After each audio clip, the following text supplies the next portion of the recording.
গাজীপুরে এক সাংবাদিককে জনসম্মুখে কুপিয়ে গলা কেটে হত্যা করেছে দুর্বৃত্তরা।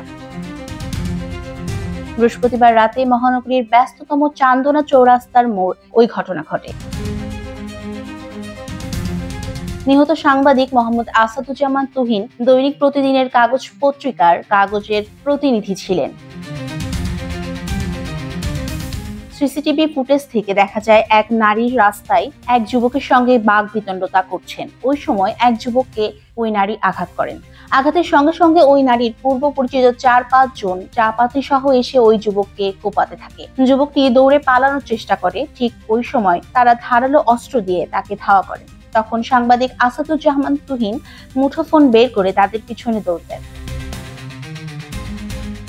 অস্ত্রধারী ব্যক্তিরা হঠাৎ থেমে পেছনে তাকাতে তুহিন তখন দৌড়ে চায়ের দোকানে ঢুকে যায়। সন্ত্রাসীরা সেখানে গিয়ে ধারালো অস্ত্র দিয়ে বুকে, গলায়, কাঁধে ও পিঠে এলোপাথারি কোপায়। ফলে তিনি ঘটনাস্থলেই মারা যান। এরপর সন্ত্রাসীরা সদর্পে সেখান থেকে পালিয়ে যায়। পুলিশ সূত্রে জানা গেছে, তাদের বিরুদ্ধে বিভিন্ন থানায় একাধিক মামলা রয়েছে। ভিডিওতে যে নারীকে দেখা গেছে তিনিও ওই চক্রের সদস্য হতে পারেন। চান্দনা চৌরাস্তায় সাংবাদিক তুহিনকে দুর্বৃত্তরা কুপিয়ে হত্যা করেছে। সঙ্গে সঙ্গে আমরা এবং ঊর্ধ্বতন স্যাররা ওখানে আমরা যাই। আমরা ওখানে গিয়ে তুহিনকে মৃত দেখতে পাই।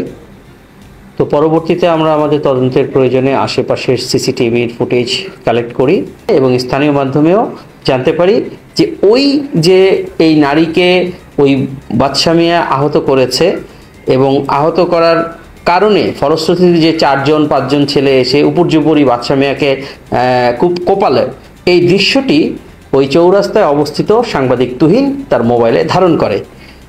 যেহেতু বাদশা মিয়া এই আহত হওয়ার পরেই রাস্তার একপাশে অবস্থান নিলে এই ভিডিও ফুটেজটি ধারণ করা সেই তুহিনকে এই ঘাতকরা তাদেরকে চার্জ করে এবং এই কেন করেছে এবং এটি ডিলিট করার জন্য বলে এবং এরই এক পর্যায়ে যখন তুহিন ডিলিট করতে চায় না কিংবা ভিডিওর বিষয়টি অস্বীকার করতে চায়, তখনই তারা ওই অবস্থাতেই ক্ষিপ্ত হয়ে তাকে উপর্যুপরি আঘাত করে মেরে ফেলে।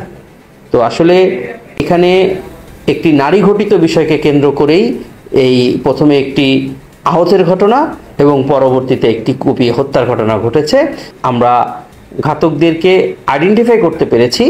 তদন্তের প্রয়োজনে আমি নামগুলো ডিসক্লোজ করতে পারছি না। আমরা আশা করি অচিরেই এদেরকে আমরা গ্রেফতার করতে পারবো। শেষ খবর পাওয়া পর্যন্ত শুক্রবার 11:30টার সময় সাংবাদিক তুহিনের মরদেহ গাজীপুর শহীদ তাজউদ্দিন আহমেদ মেডিকেল কলেজ হাসপাতালের মর্গে ময়না তদন্তের জন্য রাখা ছিল। তবে এই হত্যাকাণ্ডের সঠিক তদন্তের মাধ্যমে সুষ্ঠু বিচার দাবি।